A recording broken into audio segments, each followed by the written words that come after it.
Good morning, everyone, and thank you for joining us. Today, we will be discussing our responses to comments we received on the summary of issues and draft tariff language related to some tariff clarifications we made, as well as some proposed additional clarifications. Both of those documents are available out on the miscellaneous stakeholder meetings webpage of the California ISO website.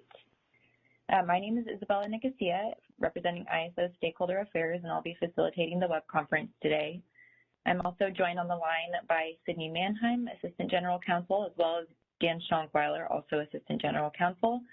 Then we have David Lotlow, Senior Counsel, and Greg Ford, Senior Advisor of Power Systems Technology on the line as well. So before we get started, I just want to go through a few housekeeping reminders. So this call is being recorded, and the recording is for informational and convenience purposes only. Any related transcription should not be reprinted without the ISO's permission. Today's meeting is structured to stimulate honest dialogue and engage different perspectives. And while we always welcome feedback and comments, just a reminder to please keep those professional and respectful. And then lastly, just please try and be brief and refrain from repeating what has already been said so that we can manage the time efficiently today and address as many comments and questions as possible. We will be taking questions throughout the call today. There is a slightly different process for how to enter the question queue. So if you connected to audio through your computer or had the WebEx call you, you'll need to select the raise hand icon, which is located just above the chat window on the bottom right corner of your screen. If you connected to audio separately or are just connected to audio through your phone, you'll need to press #2 to enter the question queue. And we'll give a reminder of these instructions when it's time for Q&A. But if you need any technical assistance throughout the meeting today, you can send a chat to the event producer. And then just a reminder, when you are asking your question or making your comment, to please state your name and organization or affiliation before making your comment. And then you can also send your question through the chat to either me, again, my name is Isabella Nicosia, or you can send it to all panelists. But if you do decide to send your message through the chat, again, please just make sure that to put your organization name in there as well. So with that, I'm going to hand it over to Sydney Mannheim. Good morning, everyone. This is Sydney, and my dogs may have a comment or two, unsolicited comment or two, a forewarning. Before I pass the microphone, so to speak, to my colleagues, I just wanted to make some general remarks on the purpose of our tariff clarifications, stakeholder processes that we have from time to time. Many of them deal with very minor issues, correcting cross-references and grammatical errors and cleaning up language that is incomprehensible. Today's clarifications are a little bit more serious than that, but they are in no way policy initiatives. We have 3 areas that are all about fixing the tariff.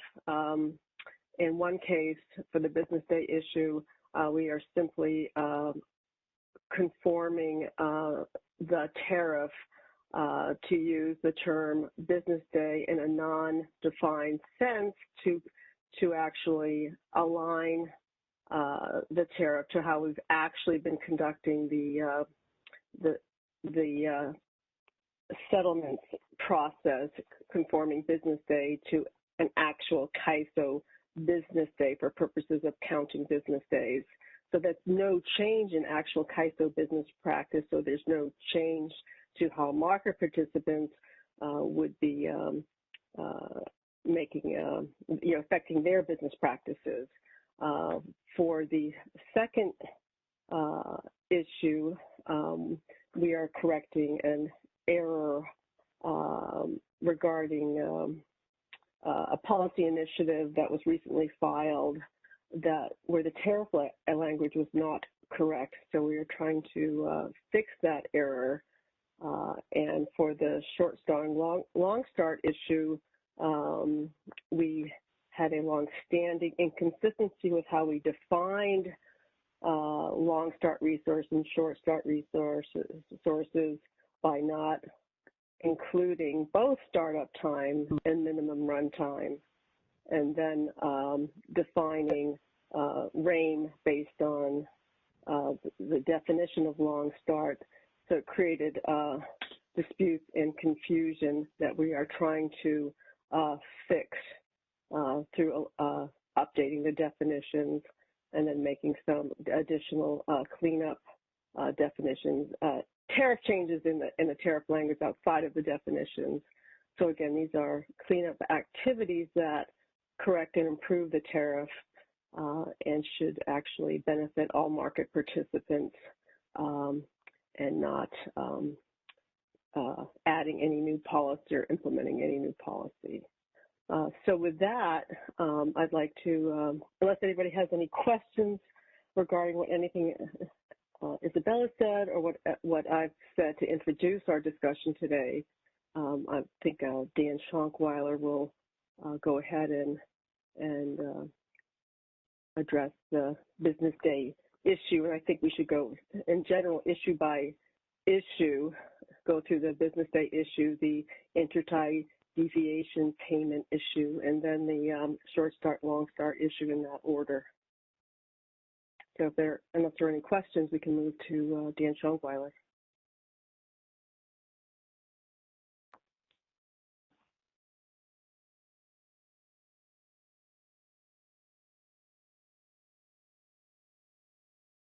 Day issue, but generally, to be more concrete, since startup, the ISO has been open for business on a couple of federal holidays, Columbus Day, Veterans Day.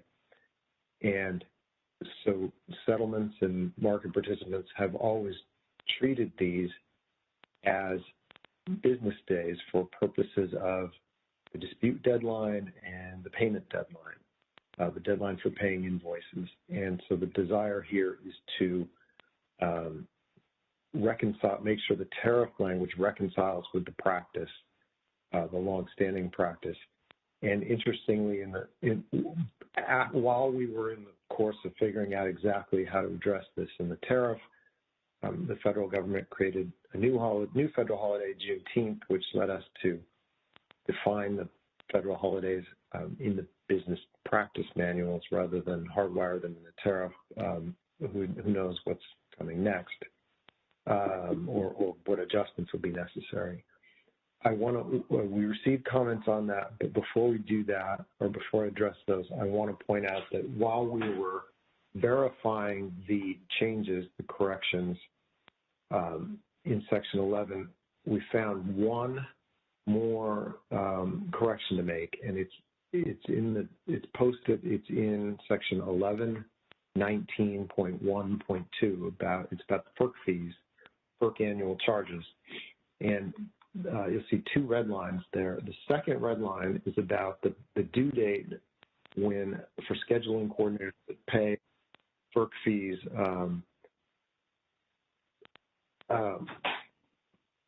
annually, and it currently says that they'll pay within 5 business days of the payment date. That's a mistake and corrected, and so we made to have parallel construction, we adjusted the rule in the sentence before about scheduling coordinators who elect to pay on a monthly basis, just so there's parallel construction there. That's the reason for the changes to Section 11.19.1.2 that fall under this header. The main comment we received on the proposed changes about business day were from the 6 cities. Bonnie Blair, during the last call, had proposed we also, in addition to the changes throughout Section 11, mainly 1129, also note in the Appendix A definition of business day that there is this separate use of uncapitalized business day, and so we added a sentence very much like what the 6 cities proposed there at the end of that definition, so that if anyone looks up that definition, they'll see both. and avoid this being a trap, or the definition creating a trap for the unwary.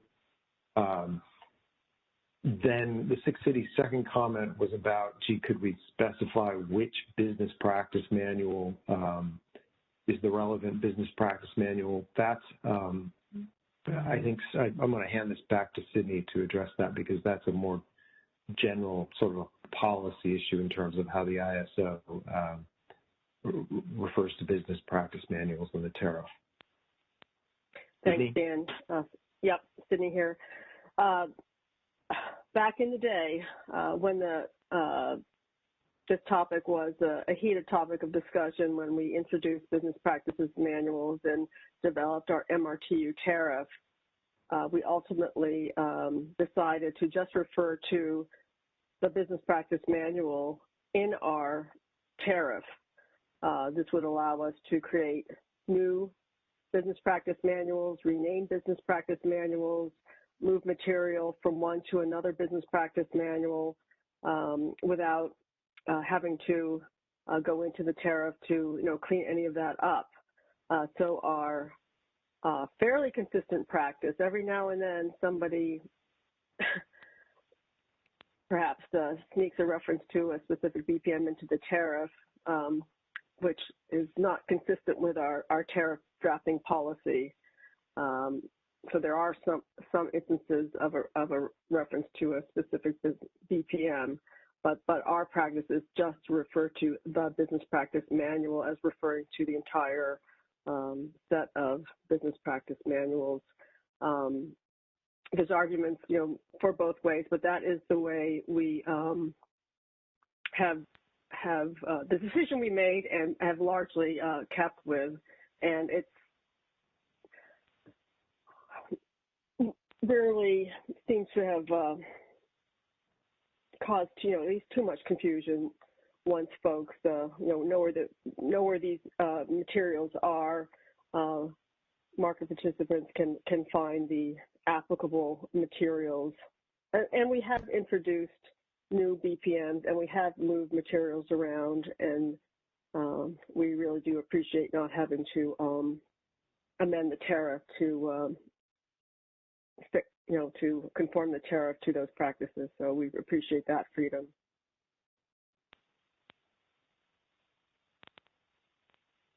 So we are going to decline to refer to a specific BPM, but it's settlements related. So the settlements BPM would be the applicable BPM where we would want to reflect these details. So Sydney, that's all I had on the business day issue. I didn't know if you wanted to take questions at this point. Yeah, we'll take questions at this point, and I know the next comment also is a general comment, so I'll let that see if there's any questions on this topic of business day, and I also would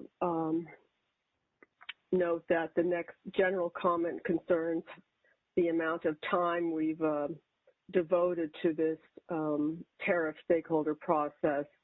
My opening remarks were designed in part to respond to that comment that Edison submitted, and also to point to that this initiative, except for the business day issue, the other two changes we are making are to some extent tied to our fall release, so that we can implement these changes, as there are some pieces of our fall release are tied to these tariff changes to make everything work correctly. So that's why there is a timing. We're on a schedule for these changes, and why we've had to, if it seems like it's a tight timeline, we are on a timeline for this. Many of our tariff clarifications that are not tied to any kind of software release schedule are not particularly constrained. So with that, we'll pause then and see if there's any questions before we move to David's topic area.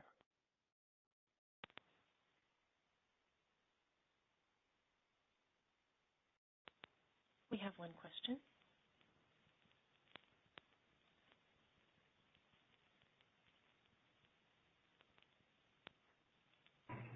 Hi, this is Bonnie Blair. Did that double beep mean that you can hear me now? Yes, we can hear you. I can. Hi, Bonnie Blair, representing the 6 cities. Sydney, I understand the desire for flexibility in the business practice manuals and, you know, not wanting to have to do a tariff amendment every time you make a change in the business practice manuals. But this has been, you know, the lack of specificity about which of 24 business practice manuals you are talking about is something that has periodically driven me nuts. And in this instance, I did a word search to try to find that list of holidays, and I think I searched 4 of the 24 business practice manuals before I gave up in frustration. I don't think it's there yet. Yeah, it's not there yet. Well, I that think we too. That maybe it just there wasn't any list at this point. But you take my point, and I guess if you can't, I mean, first of all, I think this would be a good instance of making an exception because it shouldn't take hours to find, and I think settlements was the one I searched first, so maybe maybe that others would make that connection without having been involved in this phone call. But is there not something you guys could do, and maybe this would be a separate thing, to create some kind of a map? I mean, I don't know how many pages there are total in the business practice manuals, but I would venture to say it's certainly more than 1,000, and it might even be into the, you know, the five-figure range. It's a huge frustration, and the tariff itself is, I think, upwards of 3,000 pages. So, making the business practice manuals easier to navigate would be very much desired, I think.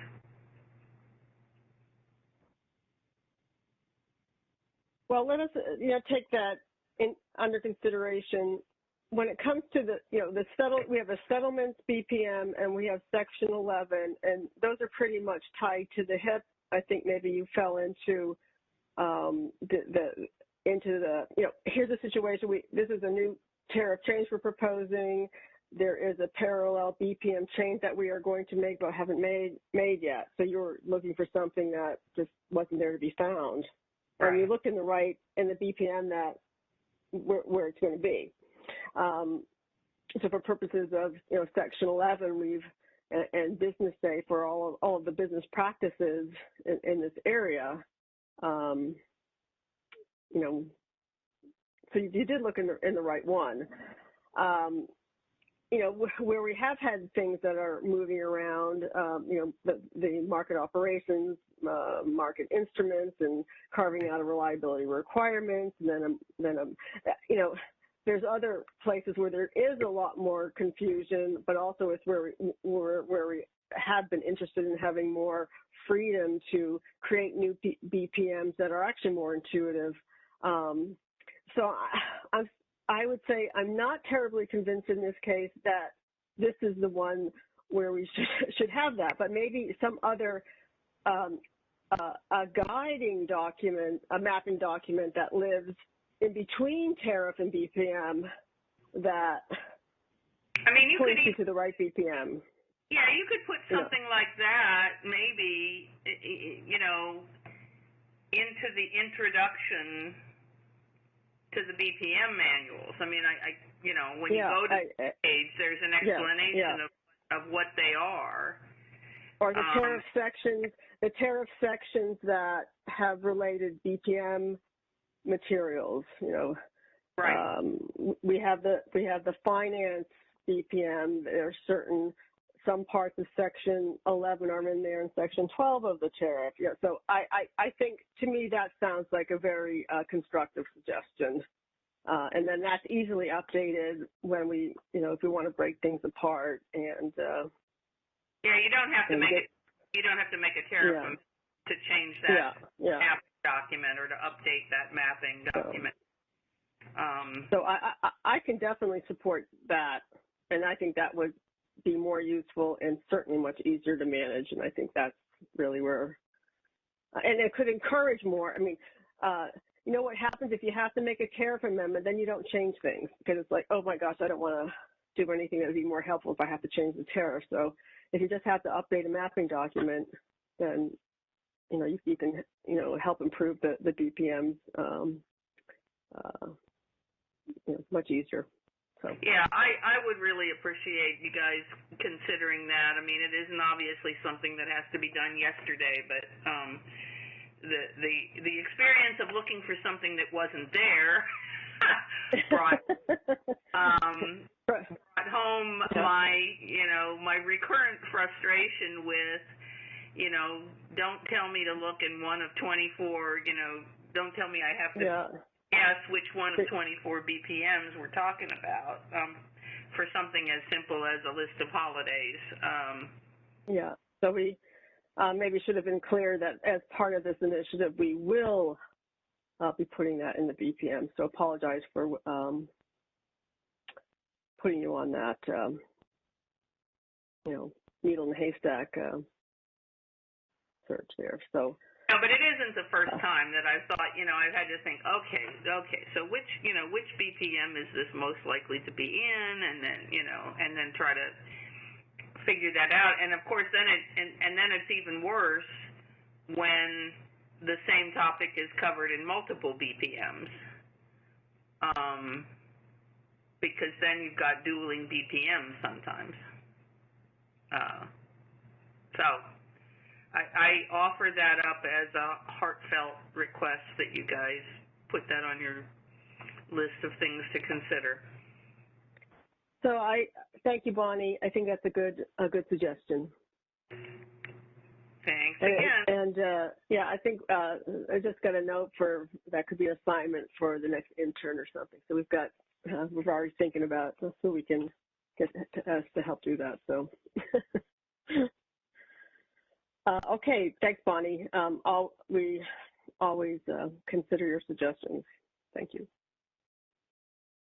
Anybody else? There are no further questions.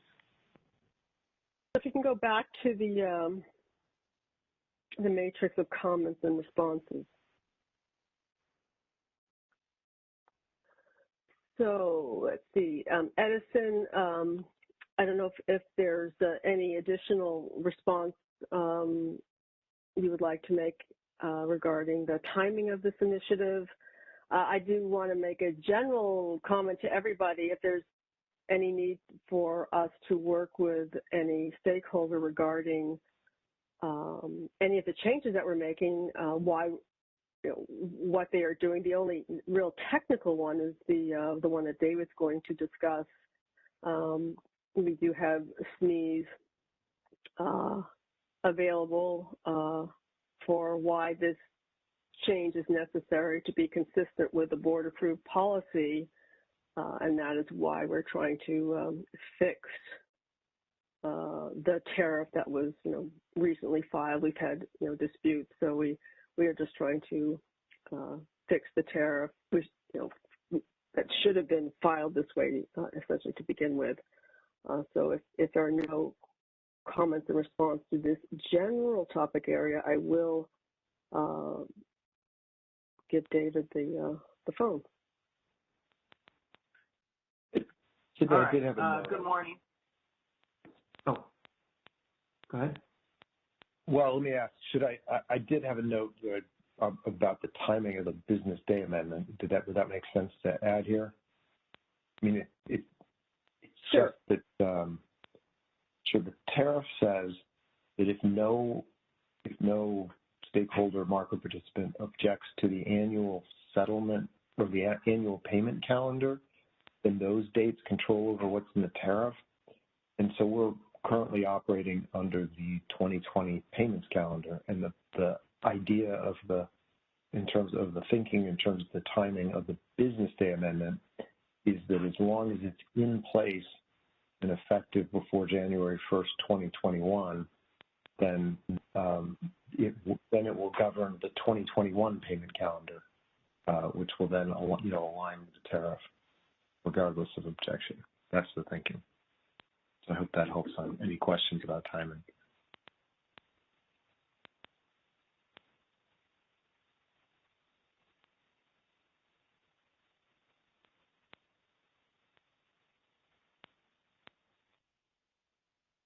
Okay. Well, with that note, I guess we can move to the two comments on the intertie deviation clarification. So there's, and hopefully, can you all hear me? Just to do a check, make sure. Yeah. Okay, great. Okay. So anyway, yeah, we saw there was two incremental comments from Southern California Edison and Shell Energy on the IDS. First comment from from SCE first, we'll take theirs. They're making a point that an enhanced penalty to over deliveries will negatively affect ETC tour holders who can increase schedules in real time. So I think, we have an exemption in there already, section 11.31.1.3, that was part of the initial policy and the initial tariff filing that says penalties are excluded for energy that is either delivered or not delivered as part of a valid ETC self-schedule or TOR self-schedule. So I guess Edison is pointing out that, ETC and tour holders can increase the schedules in real time, which would drive, a further delta between the HASP and the tag quantity. But again, I believe that should be still nevertheless be covered under the existing exclusion or exemption for TOR and ETC holders. So I think if you increase the schedule in real time, as long as the amount of the deviation is still within the valid ETC or TOR self-schedule under the existing tariff, I believe that should still be exempt from a penalty. And so it's possible that what SC is pointing out is a implementation wrinkle we need to make sure we account for. But I don't think that, there's a gap in the tariff there. I believe that should be covered in the existing tariff. And then so next I'll go to Shell's comment.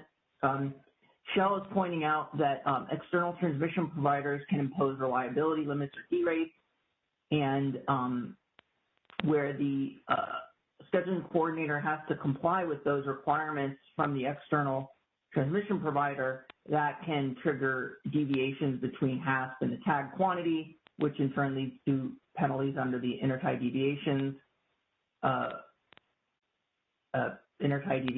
settlement penalty scheme.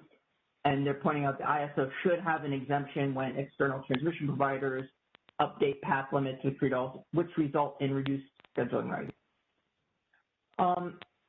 So on that point, I think in the IDS policy initiative, we were clear that penalties that would result from reliability curtailments issued by the ISO or other balancing authorities or transmission service providers should be exempt. But importantly, and this comes up in several other areas within the ISO practice, I'm thinking specifically about RAIN exemptions, and there's certain outage types that are exempt from RAIN. So that's just an analogy here. The intent with that IDS penalty exclusion, it was not to exempt all deviations that are outside the scheduling coordinator's control. And so I think Shell is pointing out a scenario where I think they're saying, hey, we're being subject to IDS penalties for factors that are beyond our control. And that may be the case, but the intent in the policy was not to exempt everything that's beyond the scheduling coordinator's control. It was limited to, this specific thing about reliability curtailments issued by the ISO or an EIM operator or another transmission service provider. It has to be a reliability curtailment.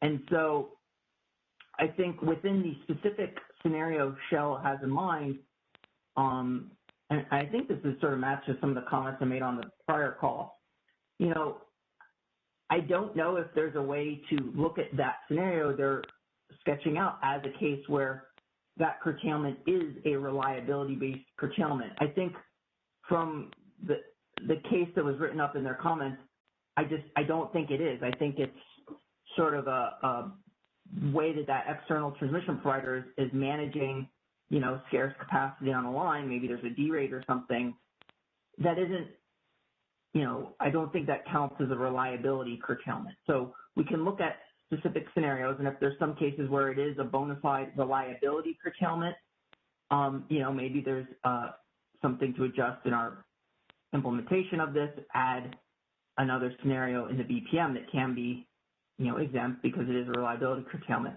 But I'm just, again, pointing out, if it's not a reliability curtailment and it's, the external transmission provider, rationing scarce capacity, maybe there's a derate and they need to do that, I don't think that fits into the policy that we adopted and filed, I guess, about a year ago, approximately. So with that, if SCE or Shell has any questions or comments or any other parties, please go ahead. So as a reminder to raise your hand, you can do so by pressing the raised hand icon located above the chat window. But if you connected to audio separately, you'll need to press #2 to enter the question queue.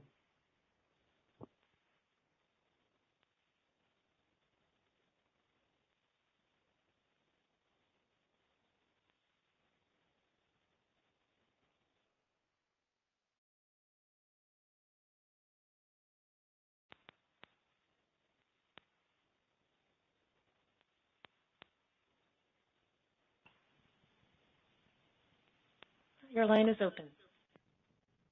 Oh, hi. This is Dan Williams from Customized Energy Solutions. Appreciate that explanation on Shell's question. That was the question that I had asked about last time, or at least kind of a version of how I explained it. So is the recommendation here then to submit a BPM change request through the PRR process and kind of take it to that forum? Yeah, hi. And I guess I had gotten confused about, I remembered someone made a comment on this topic, but yeah, I guess it was you and not Shell, unless, anyway. So, yeah, I guess that would be one way of approaching it. Yeah, I think, I'm not sure if I'm going to make anyone internally upset if I'm directing you to the PRR and they had something else in mind, but I mean, I think, yeah, that might be one way of handling it. If it's actually you think this scenario is a reliability curtailment, yeah, I guess that would be one of several ways of approaching it. Yeah, and thanks. I brought it up on the last call. I brought it up on the last call just after hearing that from a number of entities who use the BPA system to deliver to the CAISO, and this does appear to definitely be something that is grounded in reliability. It's a transmission provider, reducing quantities that are allocated out to entities, based on a reliability reduction in the line rating and transfer amounts. So I do think it fits within that, but I'll circle back with some of the other folks who have had this concern and see who wants to carry the water in the PRR process if it doesn't require a tariff change. So thanks for addressing that though and having the dialogue on it.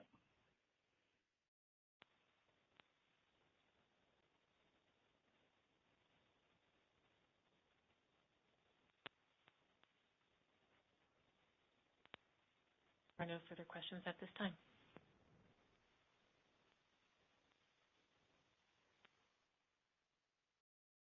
Okay, it looks like we're back to short start, long start topic. And scrolling down, thank you. Okay, so many of our questions relate to really long-standing practices and not really any proposed changes to the tariff that we're making, which is how does the CAISO, what does the CAISO consider the long start resources to be, and are we looking at a cold start? And so Greg confirmed that from a definitional standpoint, and the software standpoint, our market software, what is looked at is the minimum uptime in the master file and the longest startup time in the master file. So that would equate with a cold start resource. So absent some other bid-in value that is submitted that could be used in place of the default master file values, but from a definitional standpoint, a long start resource is defined based on the master file values of minimum uptime in the master file and the longest startup time registered in the master file for a resource. And for an MSG resource, because from a definitional standpoint, a resource can have to be either a long start or a short start. It has to be at the plant level for an MSG resource in terms of that categorization as a long start or a short start resource. So I think that clears up a lot of the questions that we got, and including the question we had last week on whether a resource could be either a short start or a long start resource in the market. So from a definitional standpoint, no, it's either a long start or a short start. From a bid-in sense, a warm, a resource, if it's in a warm condition, could be treated differently in the market based on bid-in values. But that, from a definitional standpoint, doesn't change. That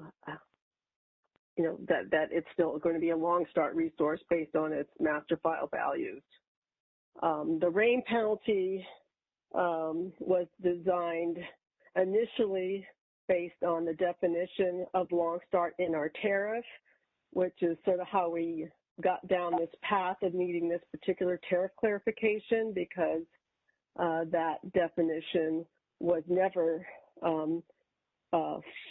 fully reflective because it just had the startup time. It didn't have the minimum runtime in it. So that is really the initial path for needing these tariff changes. So I think that answers quite a few of these questions. Referring to the BPM again, we will include the details in the BPM that these definitions are based on the master file values, the minimum uptime, and the longest the minimum uptime and the longest startup time reflected in the master file. Let's stop there. There's a couple more narrower questions. And that applies to MSG resources too. It's at the plant level.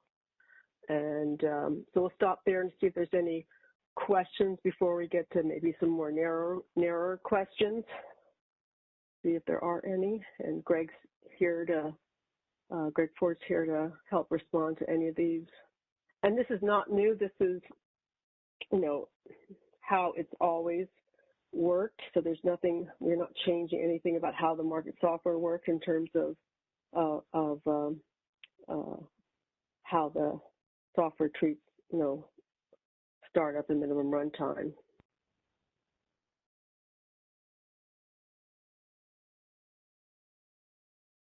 Candace, will you let us know if there are any callers in the queue?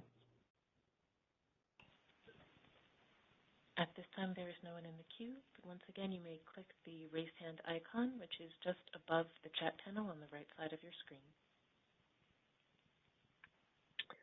Okay, and let's see if we could scroll down to include the, okay.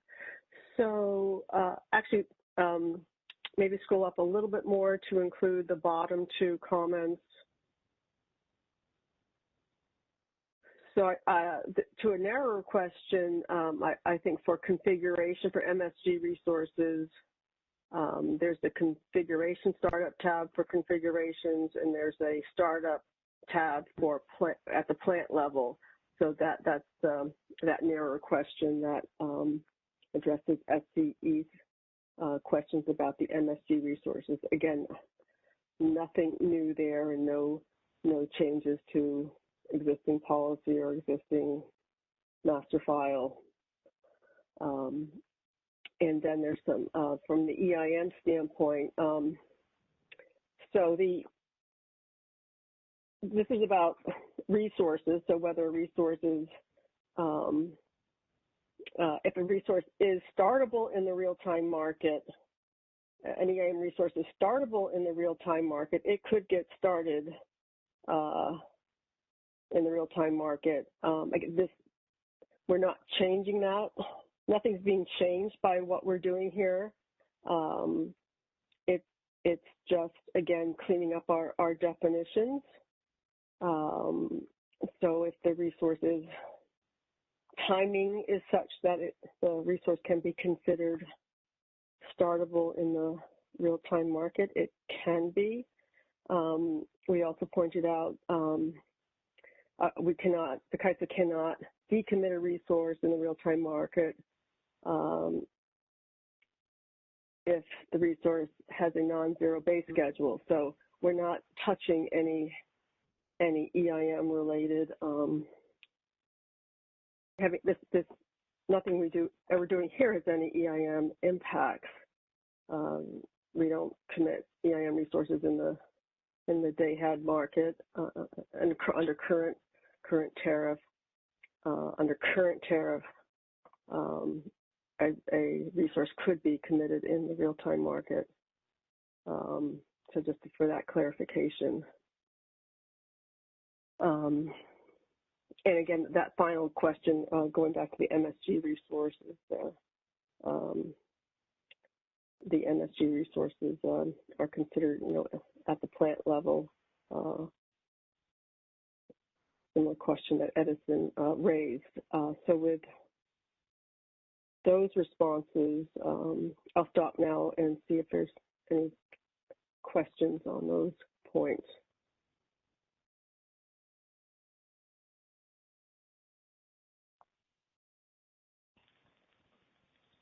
Hi, your line is open. Please go ahead. Hi, this is Christy Monahan from SRP. Can you all hear me? Yes. Yes, we can. Okay, thank you.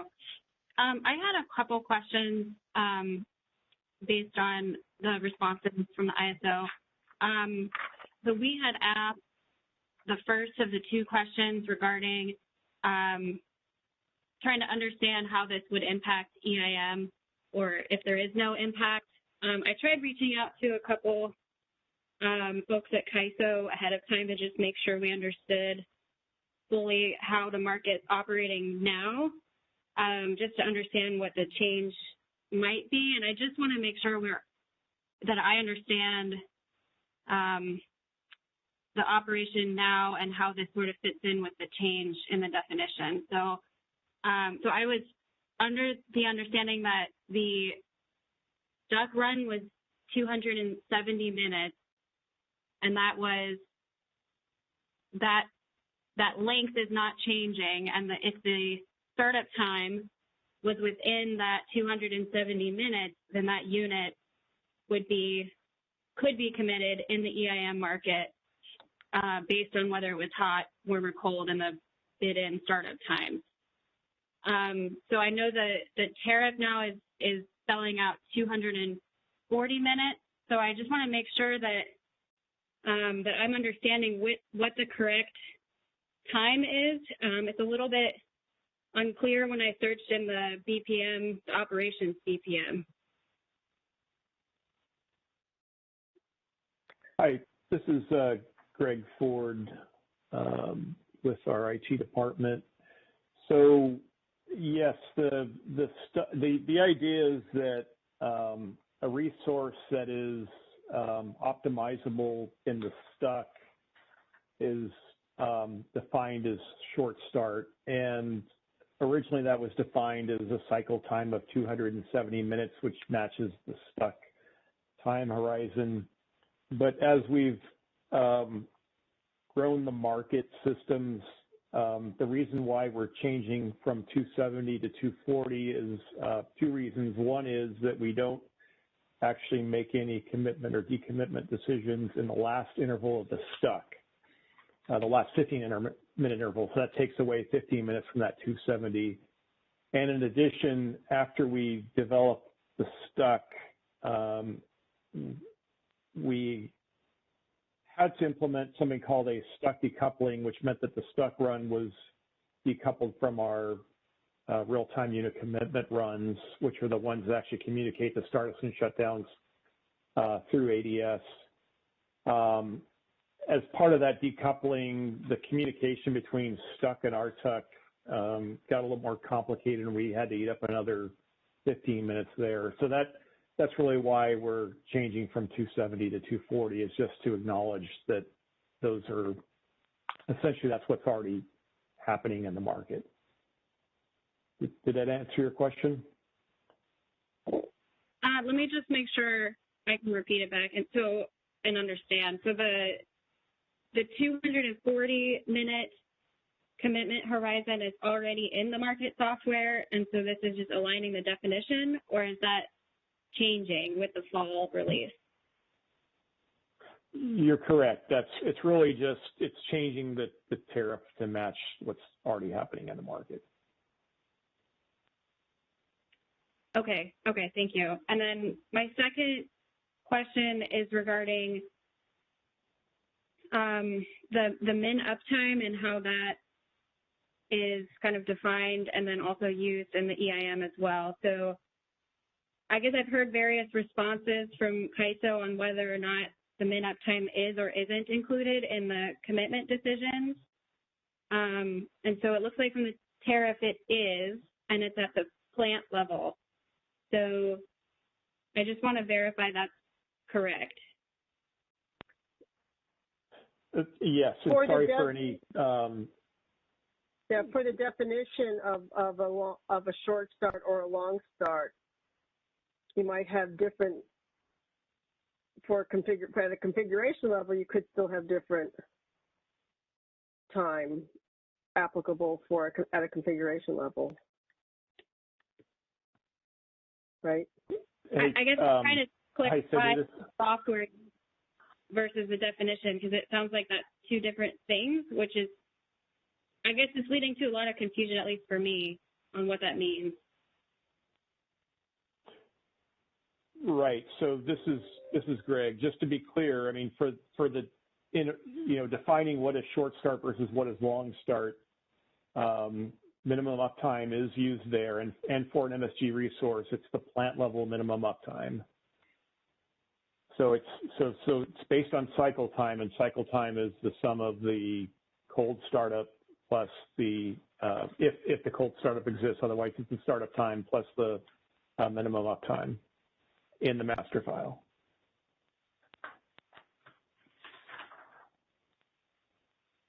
Okay, so again, this is no change from current EIM commitments. It's the min uptime is still included as it is today at the plant level.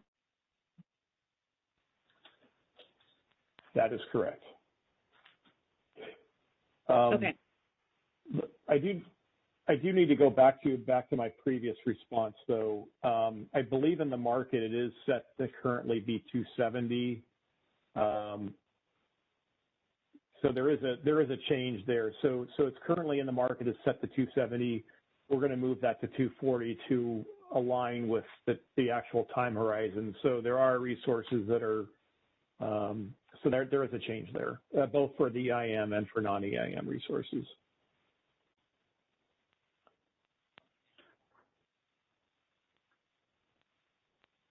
Okay, so I guess that was here in the just so I'm clear there, though, the 270 is what it's set to today, and then it will be moved to 240. Now, the reason why we're doing it is because we recognize that the stuck time horizon is really shortened over the years, and we're changing the parameters to recognize that. Sorry, go ahead, please.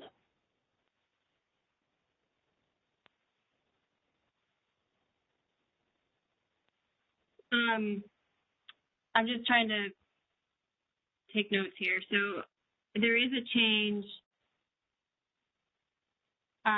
It may be worthwhile communicating that to kind of a larger audience, that is a change that's coming rather than just a definition change, because that changed this process, I think.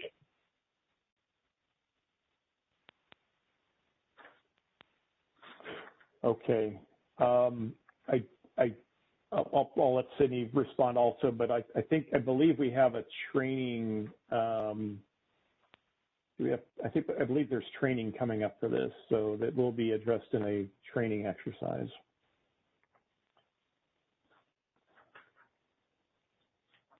I don't know, Sydney, if you have any other comments.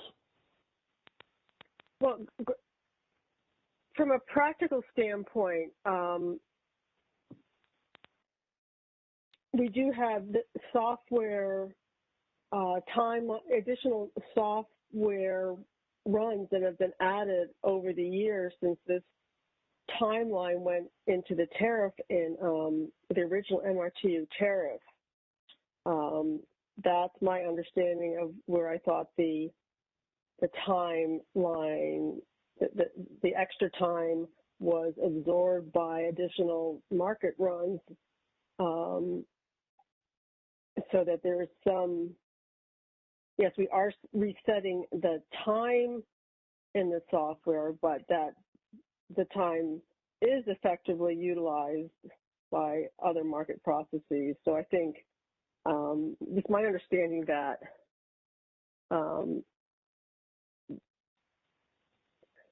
yes, there is a change in how we're setting the timeline to, then we're doing it in the tariff as well as in the software, but it's because of additional market processes consuming that time as well. So practically, that time is being used. So I don't know if we can provide any additional clarification between on this call about why that time is, why that timeline has been shortened for the definitional purposes.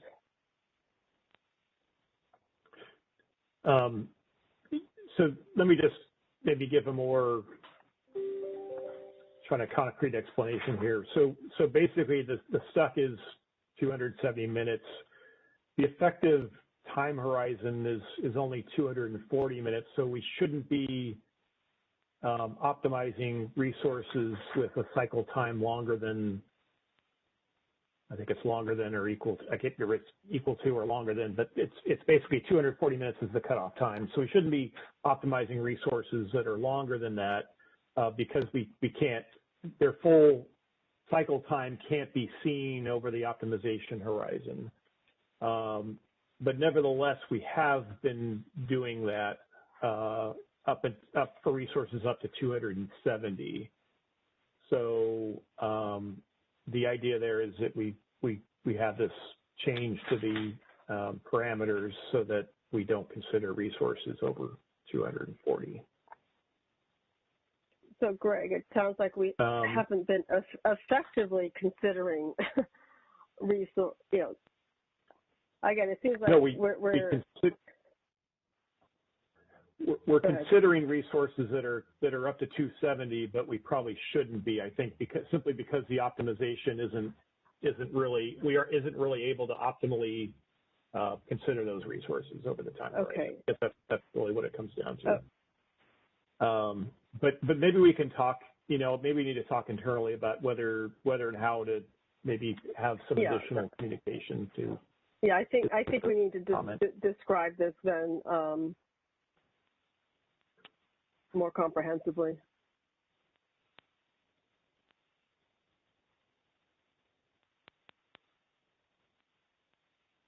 Maybe in that training and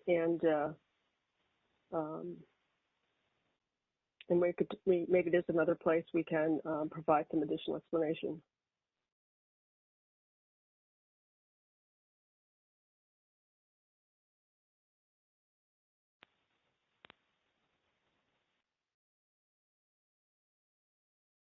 Is there any other questions? Not at this time. Okay. Sydney, did you have anything else you wanted to add before we conclude? I don't have anything else to add.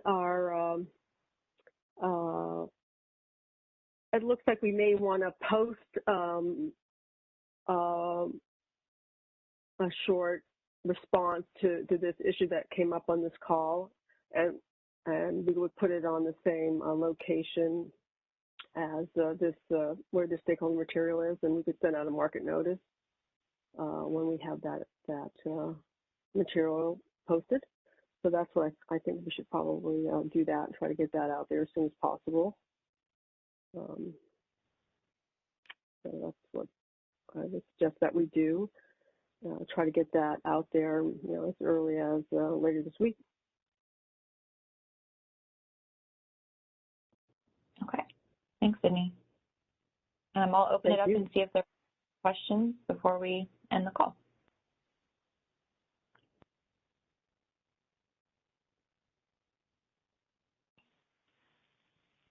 At this time, no one has raised their hand. Okay. Well, then that concludes today's call. Thank you all for joining, and have a great rest of your day.